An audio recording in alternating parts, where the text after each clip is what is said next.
OK ကျေးဇူးတင်ပါတယ်ဒီကနေ့ဒီ Chin Liberation Fund online ကနေကျွန်တော်တို့ဒီအာ fundraising လုပ်နေတဲ့online session မှာပါဝင်ပြကြတဲ့ပြည်တွင်းပြည်ပမှာရှိတဲ့မိဘပြည်သူများအားလုံးကိုအထူးပဲ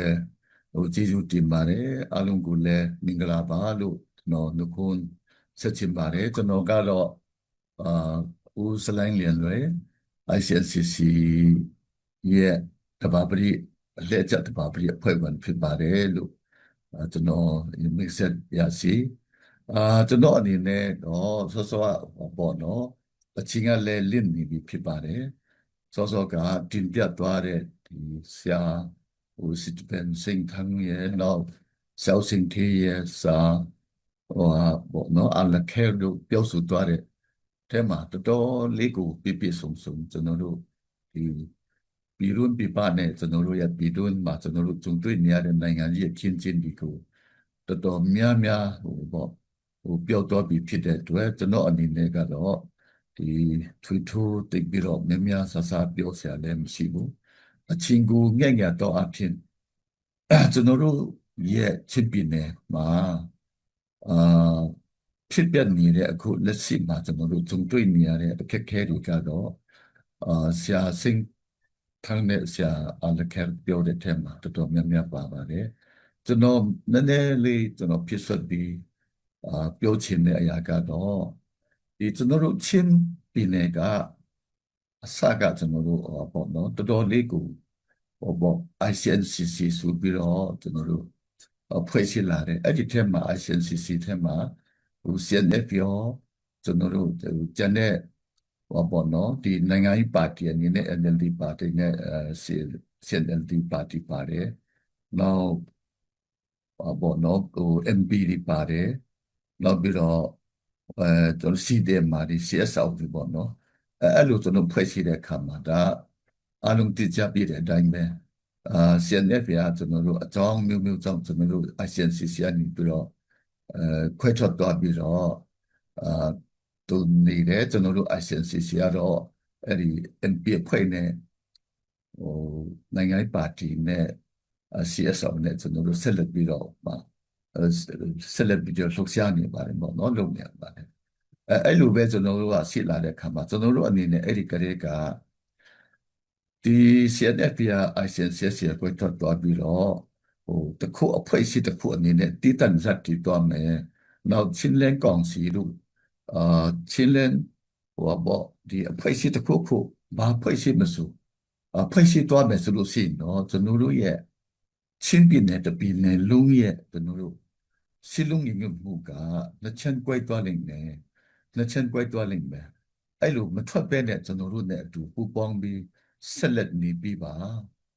ချင်းပြည်နယ်ရဲ့စီလုံးငင်မှုကိုဦးစားပြီးတော့အဲ့ဒါချင်းတမျိုးသားလုံးရဲ့မျက်နှာကြည့်ပြီးတော့ ICNCC ထဲမှာပဲကျွန်တော်တို့ကပူးပေါင်းမယ် ICNCC ကနေပြီးတော့ဒီကျွန်တော်တို့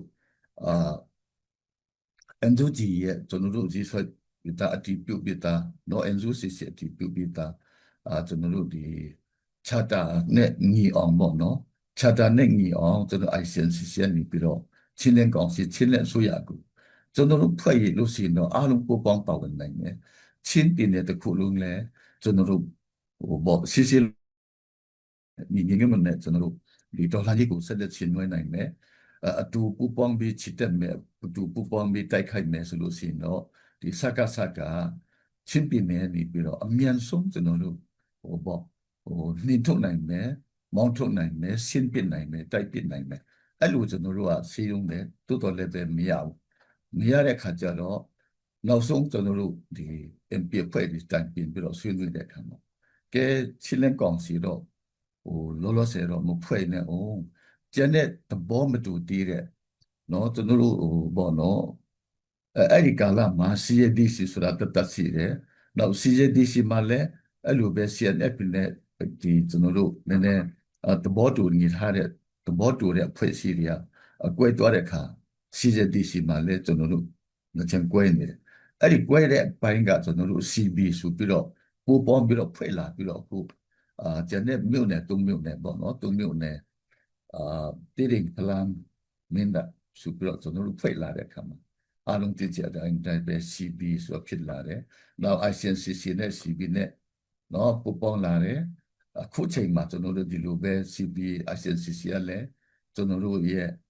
စီစီမှန်ချက်ရှိတယ်စီမံချက်တွေရှိတယ်စီမံချက်နဲ့စီမံချက်နဲ့အတိုင်းကျွန်တော်တွားနေတဲ့အခါမှာဒီကနေ့မှာအားလုံးမြို့တွေလည်းတင်းတယ်ကျွန်တော်တို့နောက်ဆုံးဖလန်မြို့ပေါ့နော်ဖလန်မြို့ဟာဖလန်ရဲ့ဒီတကုံပေါ့နှစ်90လောက်ကြာတဲ့ဖလန်တင်းထားပါတင်းနိုင်တယ်ပေါ့နော်ဒါအဲ့ဒီမှာလည်းအသက်တွေကျွန်တော်တို့ဒီအာဇာနည်ရေဘော်ဒီကျွန်တော်တို့အတော်ကျွန်တော်တို့ဒီကနေအလေးပေးတဲ့ကျွန်တော်တို့အာဇာနည်ရဲဘော်တွေနော်ကိုလည်းအင်္ဂါပြီးဆက်သွားတဲ့ရဲဘော်တွေအများကြီးရှိတယ်အဲ့လိုပဲကျွန်တော်တို့ပေါ့တင်စီထားတဲ့ဟာရှိတယ်အဲ့လိုကျွန်တော်တို့အခြေအနေမျိုးမှာအခုကျွန်တော်တို့ကဟိုဘယ်လိုဖြစ်တယ်လဲဆိုတော့ကျွန်တော်ဆိုလိုတာကတော့အဲ့ဒီမှာနောက်နည်းနည်းကျွန်တော်ပြန်တွားချင်တာဆိုတော့အဲ့လိုကျွန်တော်တို့ဖွဲ့စည်းမှုကစံတတ်မစောဘူးချင်းပြည်နဲ့ပြည်သူတွေမျက်နှာကြည့်ပြီးတော့ကျွန်တော်တို့ပူပေါင်းပြီးဆောင်ရွက်ရအောင်တဆုတစီချင်းနဲ့ဖွဲ့ပြီးတော့ကျွန်တော်အစိုးရကိုတောင်းရအောင်လို့မဟုတ်ရင်ကျွန်တော်တို့ချင်းပြည်နဲ့ချင်းလူမျိုးတွေကကျွန်တော်တို့ဟိုပေါ့နော်ဒီရှင်းလုံးငင်မှုကတခါကွဲပြီးပြီဆိုတော့ပြန်လဲပေါင်းစည်းဖို့ကတော့အင်မတန်ခက်ခဲလိမ့်မယ်နော်ခက်ခဲပြီးတော့နောက်ဆုံးတော့ကျွန်တော်တို့မလူလားဆုံးပေါ့နော်မလူလားတဲ့ချင်းနေနော်အချင်းချင်းပြဿနာဖြစ်ချင်းသဘောထားကွဲလွဲပြီးတော့အချင်းကျွန်တော်တို့ဒီပတ်တိုက်မှုတွေတော့ဖြစ်နိုင်တယ်တိုက်ပွဲတွေတော့ဖြစ်နိုင်တယ်အချင်းတွေးထွက်တန်ကြမှုနဲ့နော်ဒီမလူလားဆုံးအရာတွေကိုဖြစ်သွားနိုင်တယ်အဲ့ဒါကြောင့်ကျွန်တော်တို့ဟိုတလုံးတဝါတဲ့ဖြစ်အောင်ပေါ့နော် ICNCC ကနေတွားရအောင်ဆိုပြီးတော့ဒါကျွန်တော်တို့အဲ့ဒီတုန်းကကျွန်တော်တို့တောင်းဆိုခဲ့တယ်ကျွန်တော်တို့မြစ်တာရက်ခံတယ်ကျွန်တော်တို့ပူပေါင်းဖို့ကျွန်တော်တို့ပြန်လဲစီရုံးတယ်အဲ့ဒါမအောင်မြင်ခဲ့တာဒီကနေ့မှာကျွန်တော်တို့အဲ့ဒီကလေးကကျွန်တော်တို့ပြောဆိုထားတဲ့ကျွန်တော်တို့ဟိုပေါ့ခံမှန်းထားတဲ့အတိုင်းပဲအခုဒီကနေ့မှာကျွန်တော်တို့အချင်းဒီမြို့နယ်တိုင်းမှာမငြင်းညွတ်မှုတွေအချင်းပတ်တိုက်မှုတွေဖြစ်လာတယ်ဆိုတာကိုကျွန်တော်ဒီကနေ့မှာဒါမြတ်ဝါချင်းကျွန်တော်တို့ဟိုတက်တည်အနေနဲ့တိတာရကအနေနဲ့ကျွန်တော်တို့တွေ့ရှိနိုင်ပါတယ်အဲ့ဒီမငြင်းညွတ်တဲ့ကိစ္စကအချင်းကြားမှာမငြင်းညွတ်လို့ပထမကအစစ်ကြီးမှာဟိုတော်တော်လေးကိုအောင်မြင်တယ်စီအဆုံးကကျွန်တော်တို့တိုင်းနဲ့ပြည်နယ်ထဲမှာကျွန်တော်တို့အစီအစဉ်ဆုံးပြည်နယ်လူဦးရေအနည်းဆုံးပြည်နယ်နောက်လူစွမ်းအားအရေးမြစ်လဲမရှိဘူးလက်လက်စွမ်းကားလည်းမရှိဘူးရှိပြီးမဲ့လဲကျွန်တော်တို့လုံလောက်နဲ့ဟိုကျွန်တော်တို့လူအပ်တဲ့ပြည့်စုံလုံလောက်တဲ့လက်နဲ့တတ်ရှင်နိုင်မှုမရှိဘူးအဲ့ဒီအခြေအနေကျဲမှာပဲကျွန်တော်တို့အနေနဲ့စူးစမ်းပြီးတော့ CB ရဲ့စိတ်ဓာတ်နော်ဒီဒေါ်လာချင်းနဲ့စိတ်ဓာတ်ပြင်းပြတယ်နောက်လူစွမ်းအားနည်းပြီးမဲ့လဲအင်တာနက်ဒီစန္ဒဒီစစ်အာဏာရှင်ကိုနော်ဟိုအမြင့်ပြတ်တိုက်ထုတ်ပြီးတော့ချစ်ပြီးနေရအရင်ဆုံးဘုရားဆရာလည်းခဲ့ပြတ်တယ်လို့အရင်ဆုံးလွတ်မြောက်နေပြီဖြစ်ပြီးတော့ချစ်ပြီးနေမှာကျွန်တော်တို့ပထမဦးဆုံးဒီအကျိုးကြီးထိတ်ထုတ်ထားတဲ့နော်နေမီဖြစ်အောင်စူးစမ်းပြီးမဲ့မအောင်မြင်တာကတော့ခုနကျွန်တော်တို့ဒီကြားခဲ့တယ်လို့ကျွန်တော်တို့ရဲ့ညီညွတ်မှုကျွန်တော်တို့ရဲ့နှစ်ချက်ပွဲပြီးတော့ဟိုအထူးတစ်ခုပူပေါင်းပြီးစစ်စင်ကြီးမလုပ်နိုင်တဲ့ကိစ္စမှာအဓိကဖြစ်နေတယ်အဲ့ဒါကြောင့်ဒီကနေ့မှာကျွန်တော်ပြောချင်တာကတော့အခုအချိန်မှာငင်းချမ်းကြီးနောက်စီလုံးငင်ကြီးနော်ဟိုပေါင်းစီရေးဆိုတဲ့ကိစ္စကြီးကနောက်ကျတယ်ဆိုတာမရှိပါဘူးဒါကမ္ဘာနိုင်ငံအသီးသီးမှာတိုင်းပြည်အသီးသီးမှာဒီလိုပဲစစ်ရေးဆိုတာတော်လှန်ရေးဆိုတာလုပ်တဲ့နေရာမှာကွဲလွဲမှုတွေရှိနိုင်ပါတယ်လွဲချော်မှုတွေရှိနိုင်တယ်ညီကိုရင်းတော်မှာသဘောထားကွဲလွဲတဲ့အခါရှိတယ်ကျွန်တော်လူကြီးကန်ရင်နဲ့တော်လှန်ရေးတမိုင်းတွေမှာလည်းနော်လွဲချော်သွားတာတွေနော်မှားယွင်းသွားတာတွေအများကြီးရှိတယ်ဘာပဲဖြစ်ဖြစ်ဒီကနေ့မှာတော့ဟိုကျွန်တော်အနေနဲ့ကျွန်တော်ပြောချင်တာကတော့ဘာပဲဖြစ်ဖြစ် ကျွန်တော်တို့ချင်းတစ်မျိုးသားလုံးပြန်လဲပေါင်းစည်းညီညွတ်နိုင်အောင်ဆိုလို့ရှိရင်တော့အခုကျွန်တော်တို့လက်ရှိဖြစ်နေတဲ့ပြဿနာတွေကိုကျွန်တော်တို့ပူးပေါင်းပြီးတော့ဘယ်လိုအဖြေရှာမလဲဘယ်လိုအဖြေရှာပြီးတော့ပြန်လဲပြီးတော့အဆင်ပြေအောင်ဘယ်လိုကျွန်တော်တို့လှုပ်ဆောင်မလဲနော်ဟိုတော်လှန်ရေးခေါင်းဆောင်တွေလည်းတိတ်အရေးကြီးတယ်အရေးကြီးတယ်လို့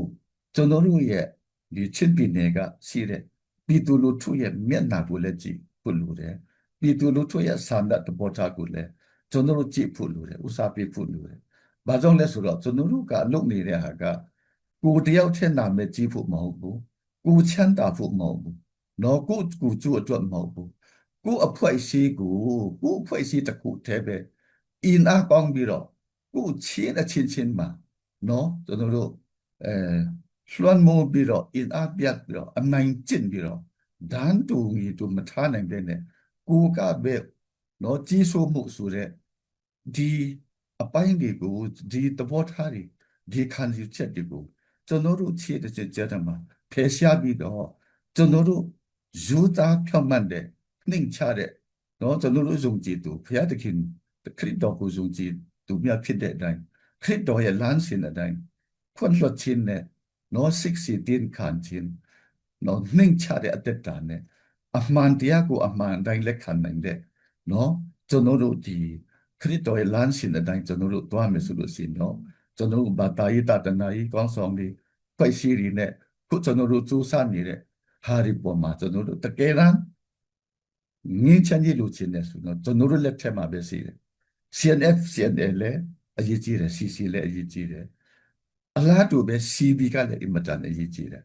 ဒီစန္ဒရှိတယ်ဆိုလို့ရှိရင်တော့မအောင်မြင်စရာအကြောင်းမရှိဘူးလို့ကျွန်တော်မြင်တယ်အဲကြောင့်ဖို့ကျွန်တော်တို့ဟိုစစ်ရေးအောင်မြင်မှုလဲနည်းနည်းဇက်တန်သွားတယ်နည်းနည်းနှီးကွေးသွားတယ်ဆိုတာကကျွန်တော်တို့ပေါင်းစည်းပြီးတော့စကားစကိုတိုက်တာမှမဟုတ်တာအချင်းချင်းဟူမြို့နယ်ကိုသွားတိုက်ပွဲရှင်တွေလိုက်ထိတုံးမလုပ်လိုက်တောင်တွဲလိုက်မြောက်တွဲလိုက်နဲ့အဲ့လိုတွားပြီးတော့ခုဖလားမြို့ဆိုလို့ရှိရင်လည်းဒါဆော့ဆော့အစာဦးအာစစ်တီဗန်ပြောတော့တယ်လို့ဟိုချင်းလူမျိုးတည်စစ်နေတဲ့ရွေးမိလို့မရတဲ့နော်ဟိုတမိုင်းနော်ဒီကျွန်တော်တို့ရေးခက်ပြီးပြီဒီလူဟာမျိုးလဲကျွန်တော်တို့မဖြစ်တင်ဘူးမဖြစ်တင်ဘူးဒီလိုအခင်းကျင်းမျိုးမဖြစ်အောင်ကျွန်တော်တို့ ICNCC CB အနေနဲ့တော့ဒီလိုနိုင်ငံရေးအခင်းကျင်းမျိုးနောက်ဆက်တွဲဒီစစ်လို့မရနိုင်တော့တဲ့ဒီပြဿနာမျိုးကိုနော်မဖြစ်မစအောင်မကြံမစအောင်ကျွန်တော်တို့အနေနဲ့တော့ဝိုင်းပဲအားလုံးပြီးတော့တရိထားပြီးတော့ကျွန်တော်တို့လုတ်ကန်ဖို့လိုတယ်လို့ကျွန်တော်ဟိုအဲဒီလမ်းစဉ်နဲ့ကျွန်တော်တို့တွားဖို့လိုတယ်ဟိုကျွန်တော်တို့အားလုံးကဒီလိုမျိုးဖြစ်မျိုးနောက်ထပ်ပြီးမဖြစ်အောင်ကျွန်တော်တို့ကဟိုတရိထားပြီးတော့ဟိုကျွန်တော်တို့လှုပ်ဆောင်တင်တယ်အဲ့ဒါကြောင့်ကျွန်တော်အနေနဲ့အခုဒီနှစ်ချမ်းမှာကျွန်တော်ချစ်ပြည်နယ်ရဲ့ဒီလက်နက်ကင်အားလုံးလက်နက်ကင်ဖွဲ့စည်းအားလုံးမှာကျွန်တော်တို့ဒီလိုမျိုးဖြစ်ကြမျိုးမဖြစ်အောင်เนาะကျွန်တော်တို့အနေနဲ့ဟိုတရိထားပြီးတော့ဟိုဆောင်ရှားတင်တယ်เนาะကျွန်တော်တို့ဒီလိုမျိုးချင်းမျိုးမဖြစ်လာအောင်ကျွန်တော်တို့ဒီကောင်းမွန်တဲ့เนาะဟိုငင်းချမ်းတဲ့နီလာနဲ့ကျွန်တော်တို့တွားတင်တယ်ဆိုတာကိုလည်းကျွန်တော်အနေနဲ့အကြံပြုတင်ပြလိုပါတယ်နောက်ဖို့တကယ်ပြောမယ်ဆိုလို့ဆိုအနှစ်ချုပ်ပြောမယ်ဆိုတော့တကယ်ကျွန်တော်တို့စီလုံးငယ်ကြီးလူချင်းတယ်ဆိုလို့ရှိရင်တော့ဒါကျွန်တော်တို့ဟိုလက်ထက်မှာပဲရှိတယ်ကျွန်တော်တို့လုပ်လို့ရတယ်နော်ပွင့်လင်းပြောရင်တော့အခုကျွန်တော်တို့မှာချင်းချင်းညှိနှိုင်းလို့တိုင်ပြလို့ဆွေးနွေးလို့မရလို့ကျွန်တော်တို့ရဲ့အတွေ့အခေါ်ကျွန်တော်တို့အခါကျချက်ကဒီလိုဖြစ်နေလို့အခုကျွန်တော်တို့အိန္ဒိယနိုင်ငံမှာရှိတဲ့ကျွန်တော်တို့မြေကိုမြေစောင်းပြည်သူတွေနော် NGO ဖွဲ့စည်းတွေနောက်အစိုးရကဥဆောင်တဲ့ဖွဲ့စည်း advocacy team မှာလည်းကျွန်တော်တို့ခေါ်တယ်ညှိနှိုင်းတယ်ဆွေးနွေးတယ်နော်အကြိမ်ကြိမ်ဆွေးနွေးတယ်နော်အခုဆွေးနွေးကျွန်တော်တို့ဟိုပေါ့နော်အဖွဲ့အစည်းတွေဆုံးနေပြီနောက်ဆုံးချိန်ကဘယ်လောက်ထိဖြစ်သွားလဲဆိုတော့ကျွန်တော်တို့ခရီးန်ပေါင်းဆုံးပေါ့နော် MKHC ဆိုတဲ့ဒီ Mizoram Christian Freedom Council ဆိုတဲ့ဖွဲ့စည်းနေကျွန်တော်တို့ကိုခေါ်ပြီးညှိနှိုင်းပေးနေတယ်နော်ကျွန်တော်တို့ငှေ့လို့မရရင်တော့တဲ့ကျွန်တော်တို့ကပြီးကျွန်တော်တို့ဒီ Mizoram population ပေါ့နော် လူဦးရေရဲ့ကျွန်တော်တို့ဒီထက်ဝက်ကျော်ပေါ့နော်ဟို75%လောက်ကျွန်တော်တို့ဟိုရဲ့အတင်းတော်ထဲမှာရှိတယ်တဲ့ကျွန်တော်တို့အတင်းတော်ငှိလို့မရဘူးဆိုရင်တော့ကျွန်တော်တို့ပြည်သူတွေကိုလက်ထက်ပဲအပ်မယ်ပြည်သူလက်ထက်အပ်မယ်ဆိုတာကအရင်တုန်းကကျွန်တော်တို့ဒီအာပြောမယ်ဆိုရင်တော့ဒီကျွန်တော်တို့ဗမာပြည်လာတဲ့ဟောပေါ့ဧည့်သည်တွေပေါ့နော်ဒီမှာမိဖွနေတဲ့ဟိုဧည့်သည်တွေလည်းပဲအဲ့လိုကျွန်တော်တို့ဟိုပေါ့ဒီဘက်ကဟိုမြေစောပြည်သူတွေကနေပြီးတော့သူတို့ရဲ့ဟိုစန္ဒသူတို့ရဲ့ဒီအာဝန်ချက်တွေသူတို့ရဲ့ဒီဥပဒေတွေပေါ့နော်နည်းနည်းချိုးဖောက်တဲ့ဟာတွေရှိတဲ့ခါကျတော့ဒါငါတို့ပြည်နယ်မှာမနေတင်ဘူးဆိုပြီးတော့ပြည်သူတွေကနေပြီးတော့နင်ထုတ်ထားတာတွေရှိတယ်ဆူလူတာကတော့အဲ့ဒါကိုဆူလူလိမ့်မယ်လို့ကျွန်တော်ထင်တယ်ကျွန်တော်တို့ဘာသာရေးတင်ပိုက်နေနဲ့မနိုင်ဘူးလက်မခံဘူးဆိုတော့နောက်ဆုံးတော့ပြည်သူလက်ထဲပဲအပ်မယ်။ဘာကြောင့်လဲဆိုတော့အဖွဲ့အစည်းတီးကနေပြီးတော့အကုန်လုံးမြင်နိုင်ပြီးအကုန်လုံးကလက်စော့ထားတယ်။အကုန်လုံးကလက်မြောက်ပြီးတော့မနိုင်တော့ဘူး။ကျွန်တော်တို့ဘာသာရေးဖောင်းဆောင်တွေကမနိုင်တော့ဘူးဆိုလို့ရှိရင်တော့ပြည်သူပဲအပ်တော့မယ်။ပြည်သူလက်ထဲပဲဒါဒီစစ်ဒီဆောင်တွေအားလုံးဟိုကျွန်တော်တို့လက်နဲ့ကင်တွေရော NP တွေရောဒီမှာမြည်ဖူတဲ့ဟိုကျွန်တော်တို့ဒီနိုင်ငံသားမှန်တမျှပေါ့နော်ပြည်သူလက်ထက်ပဲအပ်မယ်ဆိုတဲ့အချိန်ကျွန်တော်တို့မှဒီအဆင့်ထိရှိပါတယ်လို့ကျွန်တော်တို့အဲ့ဒါကြောင့်ဒီ diplomacy ဆိုတဲ့နေရာမှာလည်းအင်မတန်မှအရေးကြီးပါတယ်ကျွန်တော် CB နဲ့ဟိုပေါ့နော် ICNCC ကိုနည်းနည်းလေးဟိုပေါ့ဟိုကြုံတုံးကျွန်တော်ပြောချင်တာကတော့ CB နဲ့ ICNCC လည်းပဲကျွန်တော်တို့ဒီရဲ့ပူပေါင်းဆောင်ရွက်မှုကဒီထက်ဟိုကျွန်တော်တို့အဆင်ပြေတယ်ပူပေါင်းဆောင်ရွက်မှုလည်းဟိုစိတ်ငြိလက်ငြိနဲ့တက်ငြိလက်ငြိနဲ့ခြေလန်းလန်းပြီးတော့တွားနေပါတယ်ဒါဒီထက်ပိုပြီးတော့ကျွန်တော်တို့ဒီအပြောမဟုတ်ဘဲနဲ့လက်တွေ့အနေနဲ့ကျွန်တော်တို့အာဒီထက်ပိုပြီးတော့လက်တွေ့ကြပူပေါင်းဆောင်ရွက်ဖို့လိုတယ်စစ်ရေးနဲ့ကျွန်တော်ဆိုလိုတာကစစ်ရေးနိုင်ငံရေးနဲ့ balance ဖြစ်ဖို့ကျွန်တော်တို့ညှိနှိုင်းပြီးတော့နော်အဲ့လိုတွားဖို့လဲကျွန်တော်အရေးကြီးပါတယ်လို့ကျွန်တော်ဆိုလိုပါတယ်။ဘာကြောင့်လဲဆိုတော့ဟိုပုံမှန်လင်းပြောမယ်ဆိုလို့ရှိရင်တော့စစ်ကြီးအရာဟိုငင်းချမ်းကြီးကိုဖြည့်ဆင်းဖို့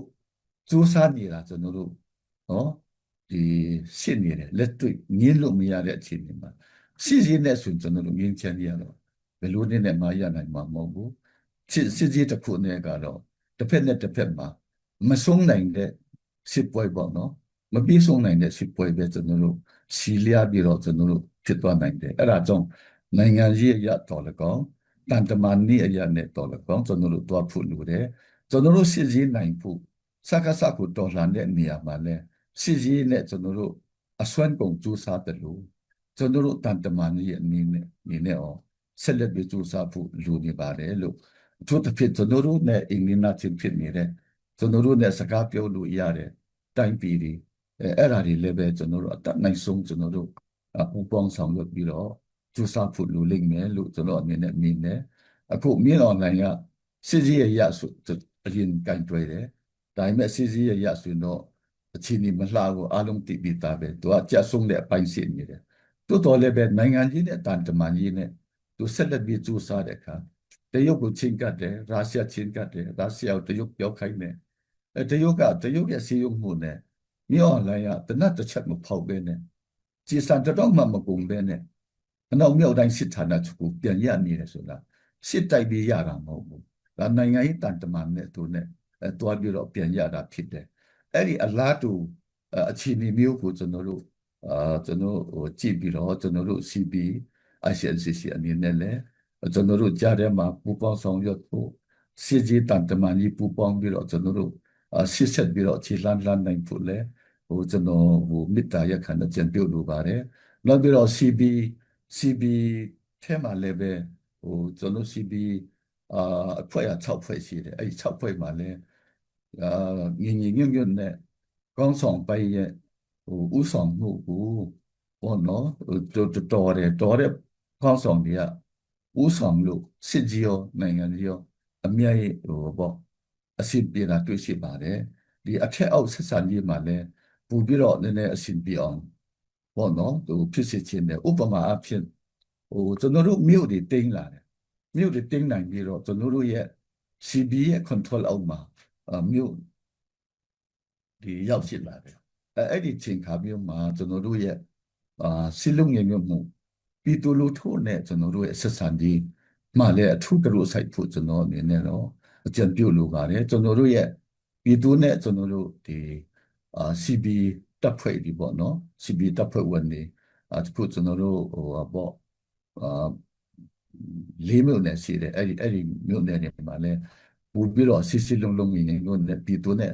လက်တွဲနိုင်ဖို့လဲပြည်သူနဲ့တသားတည်းဖြစ်အောင်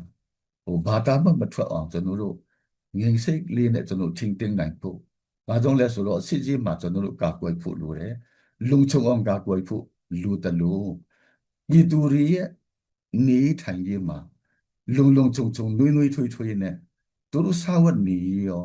သူတို့ရဲ့စိတ်ဓာတ်ရေးရာရောသူတို့ရဲ့ကျန်းမာရေးပညာရေးတော့စီပင်တရားရေးဆအရာရာမှာကျွန်တော်တို့ကတာဝန်ယူလုပ်ဆောင်ရတဲ့အခါမှာကျွန်တော်တို့ CBICC မှာအလုပ်တည်ကြတဲ့အတိုင်းဘယ်တိုင်းပြည်ဘယ်နိုင်ငံမှာကူညီမှုရခဲ့တာမဟုတ်ဘူးကျွန်တော်တို့ဟာကျွန်တော်တို့တဲ့အခုမနေ့ဒီမနေ့ကျွန်တော်တို့ပြန်မတော့မနေ့ပေါ့နော်ဒီလိုကျွန်တော်တို့ဒီ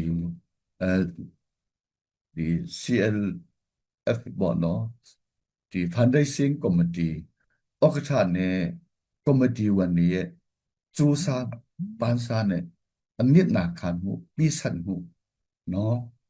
ဟိုမမောနိုင်မပန်းနိုင်ပေါ့နော်စူးစမ်းမှုကြောင့်ကျွန်တော်တို့ရနိုင်တဲ့ဟာလေးဟိုပြီးမိဘပြည်သူတွေရဲ့ပတ်ပိုးကူညီမှုလေးပဲရှိပြီးတော့အဲ့ဒါနဲ့စစ်ကြီးလဲအဲ့ထဲရပဲတော့ပြည်သူထဲရမယ်ကျွန်တော်တို့ရဲ့ဒီပြည်တွင်းပြည်ပမှာရှိတဲ့ကျွန်တော်တို့ supporter ရဲ့ပတ်ပိုးကူညီမှုနဲ့ပဲလှုပ်ရှားနေရတယ်အဲ့ခါတော့စစ်ကြီးမှာလည်းအများကြီးလိုအပ်ချက်အများကြီးရှိတယ်ပြည်သူထဲနောက်စောကျွန်တော်ပြောတဲ့တိဆောက်ရေးမှာလည်းအများကြီးလိုအပ်ချက်ရှိတယ်အဲ့လိုအပ်ချက်တွေရှိတဲ့ခါကျတော့တခုမြတ်ပြီးပြောချင်တာကခုမြန်မာနိုင်ငံအတွင်းမှာတိုင်းနဲ့ပြည်နယ်အသီးသီးမှာပေါ့လွတ်မြောက်နယ်မြေရှိတယ်မလွတ်မြောက်ပြည်မဲ့ကိတ်တွေထားပြီးတော့ကျွန်တော်တို့မိဘပြည်သူစီကနေပြီးတော့အခွန်ကောက်တာတွေရှိတယ်နောက်ထောက်ပံ့ကြေးတွေပေါ့နော်အလှူငွေတွေအဲကျွန်တော်တို့ခံယူထားတာတွေတောင်းခံထားတယ်လို့ပြောရမှာပေါ့နော်ဘာပြောအဲ့လိုတွေရှိတဲ့ခါကျတော့တချို့နေရာတွေမှာအရှင်ပြီးပြီးတော့မိဘပြည်သူတွေနဲ့အရှင်ပြနဲ့ကျွန်တော်တို့တွားနိုင်ခဲ့တော်လဲတချို့နေရာတွေမှာမိဘပြည်သူတွေကစိတ်ညစ်ပြီးတော့ဒါလွန်အားကြီးတယ်ဒါမိဘပြည်သူတွေရဲ့လဲကျွန်တော်တို့ဘဝဘာမှအစီပေးအရှင်ပြေတာမဟုတ်ဘူးစားဖို့တောက်ဖို့တော့မှအနိုင်လမ်းပန်းဆက်သွယ်ရေးခက်ခဲတယ်ပိတ်ဆို့မှုတွေစကားစအများကြီးလို့လည်းကြားရတဲ့ကျွန်တော်တို့ဘဝအသက်ရှင်နိုင်ရေးအတွက်ဇုံးကန်နေရတယ်ဒီကြားထဲမှာပဲဒီကျွန်တော်တို့ဒေါ်လာလက်နဲ့ကင်တွေကထပ်ပြီးတော့ပြည်သူတွေကိုဒုက္ခပေးတယ်နစ်နာအောင်လုပ်တယ်ထိခိုက်အောင်လုပ်တယ်အဲ့ဒါတွေလည်းပြန်ပြီးတော့စဉ်းစားပြည့်တင်တယ်ဆိုတဲ့ပြည်သူတွေရဲ့အတန်တွေလည်းကျွန်တော်တို့ကြားနေရတယ် online မှာရောနော်အမျိုးနော်အဲ့လိုအတန်တွေကြားနေတဲ့အခါကျတော့အဲ့ဒီကိစ္စလည်းပဲကျွန်တော်တို့ဒေါ်လာရဲပေါ်တွေအနေနဲ့လည်းပြန်ပြီးစဉ်းစားပြီးဖို့လိုတယ်တကယ်လိုအပ်တာတကယ်လိုအပ်တယ်လိုအပ်လို့ဒါတွေကပေါ့ထိုက်တဲ့ဟာလုပ်တာဖြစ်တယ်ဒါပေမဲ့ပြည်သူတွေရဲ့စိတ်မှာပေါ့နော်စိတ်ပြတ်လောက်အောင်စိတ်ကုန်လောက်အောင်သူတို့စစ်စင်းရဲလောက်အောင်မလုပ်တဲ့နဲ့အတတ်နိုင်ဆုံး